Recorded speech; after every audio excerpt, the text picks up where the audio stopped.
Hello everyone, welcome to class number 11 of the course Getting Started with Python. Last कुछ classes तक जैसे कि हमने data type and different categories of data types के बारे में already हमने discuss कर लिया है. आज के क्लास में data type का और एक important topic हम discuss करेंगे. आज के क्लास का हमारा discussion का topic होगा mutable and immutable data types. तो किस तरह के data types को mutable data types बोलते हैं, किस तरह के data types को immutable data types बोलते हैं, ये mutable and immutable data types क्या होता है उसके बारे में आज हम डिटेल में समझेंगे। तो शुरू करते हैं डिस्कशन और जानते हैं कि ये mutable and immutable data type क्या होता है। तो आज के क्लास में सबसे पहले हम डिस्कस करेंगे म्यूटेबल डेटा टाइप के बारे में, फिर हम डिस्कस करेंगे इम्यूटेबल डेटा टाइप के बारे में, फिर हम इसका एक एग्जाम्पल कंसिडर करेंगे कि एक्चुअल में जब हम एक प्रोग्राम लिखते हैं तो ये mutable data type immutable data type कैसे काम करते हैं उसके बारे में एक सिंपल एग्जांपल भी आज हम कंसीडर करेंगे इस कॉन्सेप्ट को समझने के लिए। ओके, तो जब भी हम कोई प्रोग्राम लिखते हैं, चाहे वो पाइथन प्रोग्राम हो, सी प्लस प्लस प्रोग्राम हो, जावा प्रोग्राम हो, कोई भी प्रोग्राम हो, तो उस प्रोग्राम में हम कुछ वेरिएबल्स यूज करते हैं और उन वेरिएबल्स में हम कुछ वैल्यू स्टोर करके रखे होते हैं। एंड समटाइम्स हमें ऐसा जरूरत पड़ता है कि उन वेरिएबल्स का वैल्यू हमें चेंज करना होता है या फिर अपडेट करना होता है, राइट। सो उस तरह के सिचुएशन में क्या होता है कि हम अगर डिफरेंट डिफरेंट डेटा टाइप के वेरिएबल्स यूज किए हैं, तो पाइथन में ऐसे कुछ डेटा टाइप्स हैं, सारे नहीं, ऐसे कुछ डेटा टाइप्स हैं जो हमें अलाउ नहीं करते। अगर एक वेरिएबल में हमने पहली बार कोई वैल्यू असाइन कर दिया है तो उस वैल्यू को हम और चेंज नहीं कर सकते। वो हमें पाइथन में कुछ डेटा टाइप्स जो हैं उस डेटा टाइप वाले वेरिएबल्स वो हमें अलाउ नहीं करते, है कि नहीं। आई थिंक सबको इतना क्लियरली समझ आ गया होगा कि पाइथन में जब भी हम कोई प्रोग्राम लिखते हैं, प्रोग्राम हम लिखते वक्त वहाँ पे कुछ वेरिएबल्स यूज़ करते हैं ताकि वो कुछ वैल्यूज़ को होल्ड करके रखें, ताकि उन वैल्यूज़ को यूज़ करके हम कुछ टास्क या फिर ऑपरेशन परफॉर्म कर सकें। बट पाइथन में क्या होता है कि हम जितने भी तरह के वेरिएबल्स यूज़ करते हैं, उसमें से ऐसे कुछ वेरिएबल्स हैं जिनमें सपोज हमें चेंजेस की ज़रूरत है वैल्यूज़ को। एक बार हमने वैल्यू असाइन कर दिया था, बाद में वो वैल्यू हमें चेंज करने की ज़रूरत है। तो ऐसे कुछ डेटा टाइप्स हैं पाइथन में जो हमें अलाउ नहीं करते कि अगर एक वेरिएबल में, एक पर्टिकुलर टाइप या फिर कुछ सर्टेन डेटा टाइप वाले वेरिएबल में अगर एक बार हम वैल्यू स्टोर कर दिए हैं, देन उस पर्टिकुलर वेरिएबल के वैल्यू को हम और चेंज नहीं कर सकते। ओके, हम और उसको दोबारा न्यू वैल्यूज असाइन नहीं कर सकते। तो यहाँ पे जो हमारा डेटा टाइप्स हैं, जो कि कुछ डेटा टाइप्स ऐसे हैं जो कि वेरिएबल्स में एक बार वैल्यू स्टोर होने के बाद हमें और अलाउ नहीं करते दोबारा वैल्यू स्टोर करने के लिए या फिर वैल्यू को चेंज करने के लिए।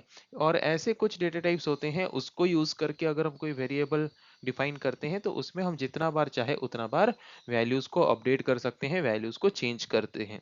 तो ये जो दो different type of data types हमें देखने को मिलते हैं, उन दो different type of data types को हम mutable and immutable data type बोलते हैं। तो ये दो जो कैटेगरी हमें मिला यहाँ पे, ऐसे कुछ डेटा टाइप्स जो हमें अलाउ करते हैं वेरिएबल में वैल्यूज को अपडेट करने के लिए जितना बार चाहे उतना बार, और एक कैटेगरी ऑफ डेटा टाइप्स हैं जो हमें अलाउ नहीं करते वेरिएबल्स में वैल्यू को अपडेट करने के लिए once that value has been assigned और once the variable has been created. एक बार अगर वेरिएबल क्रिएट होकर वैल्यू असाइन हो जाता है, दोबारा उसको वैल्यू असाइन करने की, अपडेट करने की परमिशन हमें नहीं दी जाती जिन डेटा टाइप्स के द्वारा। उन डेटा टाइप्स को हम क्या बोलेंगे, उन डेटा टाइप्स को हम बोलेंगे इम्यूटेबल डेटा टाइप्स, उन डेटा टाइप को हम बोलेंगे immutable data types. Okay, so variables whose values cannot be changed after they are created and assigned are called immutable। मतलब ऐसे डेटा टाइप्स जिनको यूज करके डिक्लेयर किया गया वेरिएबल्स में एक बार वैल्यू असाइन करने के बाद अगर उन वैल्यूज को हम अपडेट नहीं कर पा रहे हैं, चेंज नहीं कर पा रहे हैं, देन इस पर्टिकुलर वेरिएबल का जो डेटा टाइप है, दो data types are known as immutable data type। Okay, and the variables whose values can be changed after they are created and assigned। अगर एक वेरिएबल हम क्रिएट करके उसको कोई वैल्यू असाइन कर रहे हैं और बाद में उन वैल्यूज को अगर हम अपडेट कर पा रहे हैं, चेंज कर पा रहे हैं, देन उन वेरिएबल्स के डेटा टाइप को हम क्या बोलेंगे? म्यूटेबल। म्यूटेबल मतलब हम मिटा सकते हैं। मिटा सकते हैं मतलब ऐसे डेटा टाइप्स जो वेरिएबल्स में एक बार डेटा स्टोर होने के बाद उन डेटा को मिटा के उसमें अगर नया डेटा स्टोर करना चाहते हैं तो वो हमें अलाउ करता है। तो इसीलिए आसान याद रखने के लिए म्यूटेबल मतलब ऐसे डेटा टाइप्स जो हमें डेटा को स्टोर करने के बाद भी मिटाने का फैसिलिटी प्रोवाइड करे, इरेज करके न्यू डेटा स्टोर करने का फैसिलिटी प्रोवाइड करे, वो म्यूटेबल डेटा टाइप। एंड उसका ऑपोजिट है ऐसे डेटा टाइप्स जो वेरिएबल में एक बार वैल्यू स्टोर हो जाने के बाद उसको अपडेट करने का परमिशन हमें नहीं देते, उसको मिटाने का परमिशन हमें नहीं देते, उन डेटा टाइप्स को हम बोलेंगे इम्यूटेबल डेटा टाइप्स। ओके, तो इतना कॉन्सेप्ट तो क्लियर हो गया कि पाइथन में जो डेटा टाइप्स हैं वो दो अलग अलग कैटेगरीज में कैसे डिवाइडेड हैं और कौन से कैटेगरी को म्यूटेबल एंड कौन से कैटेगरी को इम्यूटेबल डेटा टाइप्स हम बोलते हैं, यह तो क्लियर हो गया। अभी एक दिमाग में क्वेश्चन आ रहा होगा, जो म्यूटेबल डेटा टाइप्स हैं उनको यूज करके जो वेरिएबल्स हम डिक्लेयर करते हैं उनमें तो कोई प्रॉब्लम नहीं है। उन वेरिएबल्स का वैल्यू हम जितना बार चाहे उतना बार चेंज कर सकते हैं, उतना बार अपडेट कर सकते हैं। पर सपोज इम्यूटेबल डेटा टाइप को यूज करके अगर हमने एक वेरिएबल डिक्लेयर किया है, उसको हमने वैल्यू असाइन किया है, तो जरूरी नहीं है कि उसका वैल्यू हमेशा फिक्स रहेगा। ऐसे सिचुएशंस आएंगे कि हमें उनका वैल्यूज भी अपडेट करना पड़ेगा, उनका वैल्यूज भी चेंज करना पड़ेगा, पर वो तो हमें अपडेट या फिर चेंज करने के लिए अलाउ नहीं करता। तो उस तरह के केस में हम क्या करेंगे, वही लिखा है ये वाला point. When an attempt is made to update the value of an immutable variable, immutable data type को यूज करके क्रिएट किया गया, असाइन किया गया कोई अगर वेरिएबल है, उस वेरिएबल का वैल्यू अगर हम अपडेट करने की कोशिश करते हैं तो क्या होता है? The old variable is destroyed, तो पहले से जो वेरिएबल क्रिएट हुआ होता है वो डिस्ट्रॉय हो जाता है। And a new variable is created by the same name in the memory. Okay, जैसे कि हमने वेरिएबल के बारे में पढ़ते वक्त ये पढ़ा था कि variable refers to an object that contains some value और एलिमेंट और आइटम, है कि नहीं? तो पाइथन में हर एक चीज, कोई मेथड हो, कोई वेरिएबल हो, सब एक एक ऑब्जेक्ट है। तो जो भी चीजें हम मेमोरी में स्टोर करते हैं वो ऑब्जेक्ट की तरह स्टोर होता है। तो अगर एक इम्यूटेबल वेरिएबल हम क्रिएट करते हैं, है कि नहीं? अगर हम एक इम्यूटेबल वेरिएबल क्रिएट करते हैं, जैसे कि सपोज एक इम्यूटेबल वेरिएबल हमने क्रिएट किया, हमने वैल्यू स्टोर किया 300। जैसे कि हमने एक वेरिएबल क्रिएट किया num1, उसको हमने वैल्यू असाइन किया 300, है कि नहीं? तो क्या होगा, 300 वैल्यू स्टोर करके एक ऑब्जेक्ट क्रिएट होगा मेमोरी में। उस ऑब्जेक्ट का एक मेमोरी लोकेशन मतलब एक मेमोरी आईडी, एक आईडी हो जाएगा। कोई भी एक आईडी, सपोज एक आईडी 1000, आईडी का नाम हो गया, आईडी का नंबर हमारा हो गया 1000, और इसको हम एक आइडेंटिफायर नेम देते हैं, जो वेरिएबल नेम हम देते हैं वो उसको रेफर करेगा उस ऑब्जेक्ट को, है कि नहीं? तो ये हमारा इम्यूटेबल है। इम्यूटेबल मतलब अगर यहाँ पे इस पर्टिकुलर मेमोरी लोकेशन में एक बार 300 स्टोर हो गया, तो हम इसको और मॉडिफाई नहीं कर सकते, हम इसको और चेंजेस नहीं कर सकते। तो सपोज num1 में यहाँ पे 300 मैंने स्टोर किया था, फिर उसके नीचे ही मैं लिख दूंगा num1 इक्वल टू 200। तो क्या होगा? तो क्या ये 300 चेंज होके 200 होगा? नो। ये 200 फिर और एक मेमोरी लोकेशन में स्टोर होगा और एक मेमोरी स्पेस रिजर्व करेगा। कोई दूसरा आईडी उसका क्रिएट होगा कुछ भी। ओके, ये आईडी में रेंडमली लिख रहा हूँ कुछ भी। तो ये दूसरा एक आईडी क्रिएट होगा, दूसरा मेमोरी लोकेशन रिजर्व करेगा। ये पहले वाला जो num1 था ये डिस्ट्रॉय हो जाएगा। ओके, ये पहले वाला जो num1 था ये डिस्ट्रॉय हो जाएगा। तो पहले वाला num1 अगर डिस्ट्रॉय हो जाएगा तो दूसरा वाला num1 क्रिएट होगा। तो दूसरा वाला num1 जब क्रिएट होगा वो रेफर करेगा किसको? 200 को। तो ये जो 300 था अभी इसको कोई भी रेफरेंस नहीं कर रहा है। तो हम क्या डिस्कस किए थे, एक ऑब्जेक्ट का एग्जिस्टेंस कब तक होता है, लाइफ टाइम कब तक होता है? जब तक उसको उसका रेफरेंस काउंट जीरो नहीं हो जाता तब तक उसका एग्जिस्टेंस होता है, तब तक उसका लाइफ टाइम होता है। तो जबकि यहाँ पे num1 इसको पॉइंट कर रहा था और ये डिस्ट्रॉय हो चुका है, मतलब अभी इसका ये 300 का रेफरेंस काउंट कितना है? अभी 300 का रेफरेंस काउंट जीरो है, क्योंकि अभी इसको कोई भी रेफर नहीं कर रहे हैं। और जब कोई भी ऑब्जेक्ट का रेफरेंस काउंट जीरो होता है तब वो ऑब्जेक्ट भी क्या हो जाता है? वो ऑब्जेक्ट भी डिस्ट्रॉय हो जाता है। मतलब ये 300 वाला जो वैल्यू हमने एक ऑब्जेक्ट क्रिएट करके स्टोर किया था वो भी डिस्ट्रॉय हो जाएगा और ये मेमोरी स्पेस भी फ्री हो जाएगा। ओके, ये किस तरह के केस में होता है?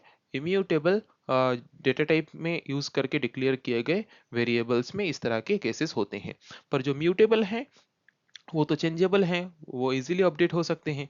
तो अगर कोई म्यूटेबल डेटा टाइप हम यूज़ किए हैं, तो म्यूटेबल डेटा टाइप को यूज़ करके एक वेरिएबल में अगर कोई वैल्यू हमने स्टोर किया है एक पर्टिकुलर मेमोरी लोकेशन में, अगर उस वैल्यू में हम कोई चेंजेस करते हैं उस वेरिएबल में, तो वो चेंजेस वहीं पे ही हमें देखने को मिलेगा, हमें एडिशनल ऑब्जेक्ट्स क्रिएट करने की ज़रूरत नहीं पड़ेंगे। ओके, तो आई थिंक क्लियर हो गया होगा कि अगर एक इम्यूटेबल डेटा टाइप यूज़ करके डिक्लेयर किया गया वेरिएबल्स में अगर हमें कोई चीज़ें अपडेट करना हो या फिर चेंजेस करना हो, तो वो एक्चुअली कंप्यूटर मेमोरी में कैसे होता है।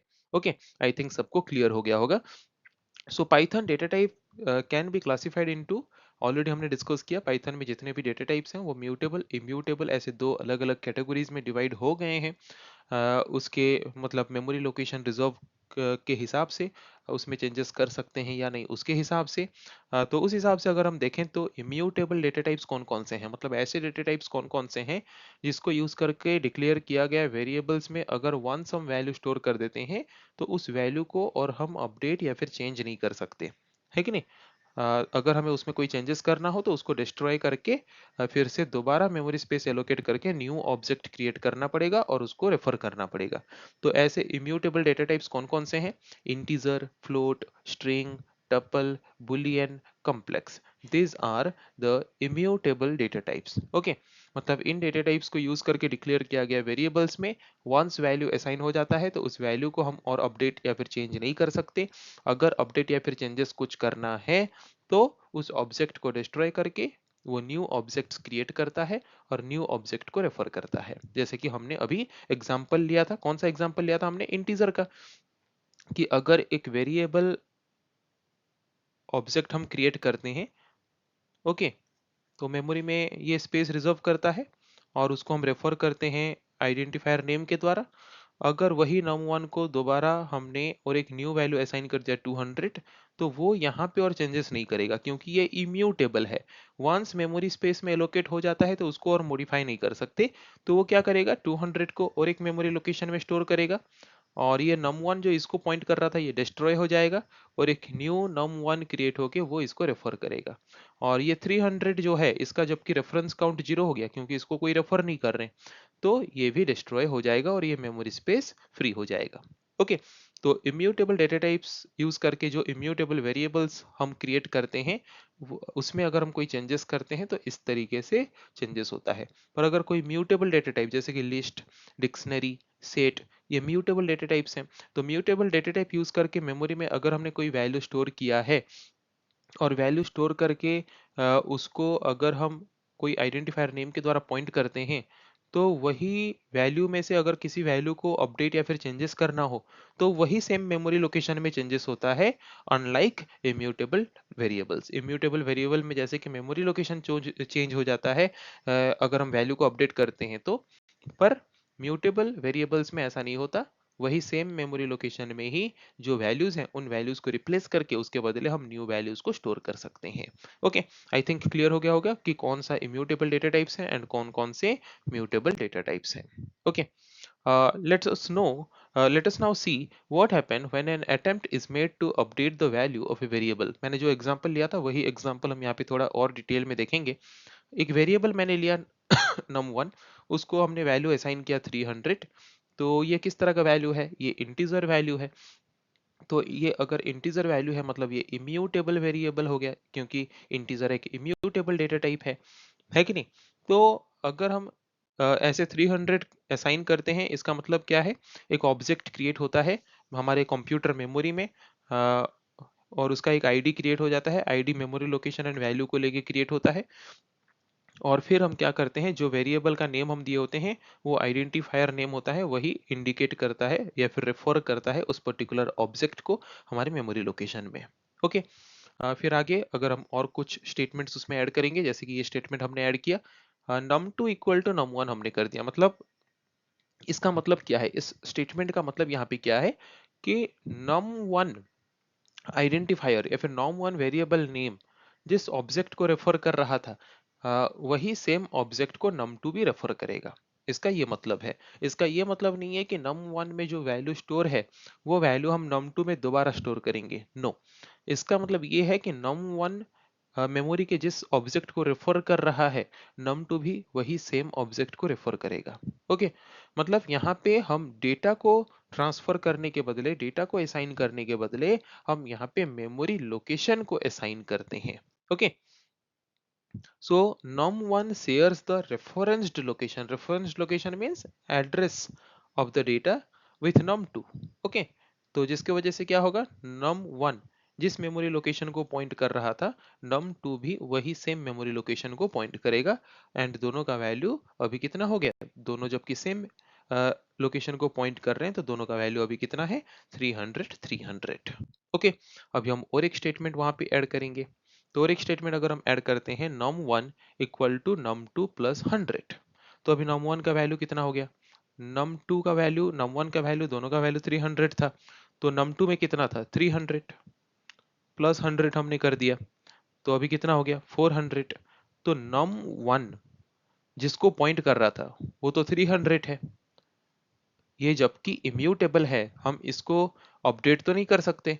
तो इसका मतलब क्या होगा, और एक मेमोरी लोकेशन में और एक ऑब्जेक्ट क्रिएट होगा 400 वाला, है कि नहीं, और एक ऑब्जेक्ट क्रिएट होगा 400 वाला, जैसे कि हम देख सकते हैं। उसका एक आईडी हमने इमेजिनरी मतलब रैंडम आईडी हमने खुद से दे दिया है। तो यहाँ पे num1 जो इसको रेफर कर रहा था 300 को, इसको तो अपडेट नहीं कर सकते क्योंकि ये इम्यूटेबल है, ऑब्जेक्ट वंस क्रिएट हो जाता है उसको हम और मॉडिफाई नहीं कर सकते, है कि नहीं। तो वो नया ऑब्जेक्ट क्रिएट किया, और यहाँ पे num1 जो इसको पॉइंट कर रहा था वो डिस्ट्रॉय हो गया, और एक न्यू num1 आइडेंटिफायर क्रिएट होके अभी न्यू वैल्यू को वो रेफर कर रहा है। ओके, सो आई थिंक यहाँ पे हमने जो चीजें देखा वो इजीली समझ आ गया होगा। वही लिखा है, as num1 is an integer which is an immutable type, it is rebuilt as shown in the above figure। मतलब num1 पहले जो था वो रेफर कर रहा था 300 को, num1 अभी जबकि उसको एक न्यू वैल्यू हमने दे दिया है 400, तो वो यहाँ पे तो चेंज करके 400 नहीं कर सकता क्योंकि ये इम्यूटेबल डेटा टाइप है कि नहीं। तो इसीलिए num1 यहाँ से डिस्ट्रॉय होके वो फिर से रीबिल्ट होगा, और रीबिल्ट होके न्यू ऑब्जेक्ट को रेफर करेगा। ओके, तो इस तरीके से इम्यूटेबल डेटा टाइप को यूज करके डिक्लेयर किए गए, क्रिएट किए गए वेरिएबल्स क्या करते हैं, अगर उनमें कोई अपडेट हमें करना होता है तो इस तरीके से हम अपडेट कर सकते हैं। जो कि हमें बाहर से कोई चीज पता नहीं चलता, बाहर से तो दोनों चीजें हमें नॉर्मल लगेंगे। कोई भी इम्यूटेबल वेरिएबल हो, कोई भी इम्यूटेबल वेरिएबल हो, दोनों में तो नॉर्मल चेंजेस होंगे, पर मेमोरी लोकेशन के अंदर कैसे चेंजेस होता है वो हमें जानना जरूरी है। जैसे कि अगर कोई इम्यूटेबल वेरिएबल्स हो, तो सेम मेमोरी लोकेशन में जो डेटा है, अगर उसमें कोई अपडेट करते हैं तो अपडेट होने के बाद भी मेमोरी लोकेशन वही सेम रहता है। मतलब वो जो हमारा आइडेंटिफायर नेम है वो वही सेम मेमोरी लोकेशन को ही रेफर कर रहा होता है म्यूटेबल वेरिएबल में। पर इम्यूटेबल वेरिएबल में क्या होता है, अगर एक वैल्यू पहले से हम असाइन किए हैं, उसको कोई न्यू वैल्यू असाइन करते हैं, तो न्यू वैल्यू असाइन करने से तो वो ओल्ड रेफरेंस जो होता है, मतलब आइडेंटिफायर का, वो डिस्ट्रॉय हो जाता है, फिर वो रिबिल्ट होता है, रीबिल्ट होके अगेन न्यू मेमोरी लोकेशन को वो रेफर करता है। ओके, तो ये चीजें मेमोरी लोकेशन में होता है, तो ये हमें जानना जरूरी है। और मेमोरी लोकेशन के वाइज ही ये दो तरह से डिवाइडेड है, म्यूटेबल एंड इम्यूटेबल।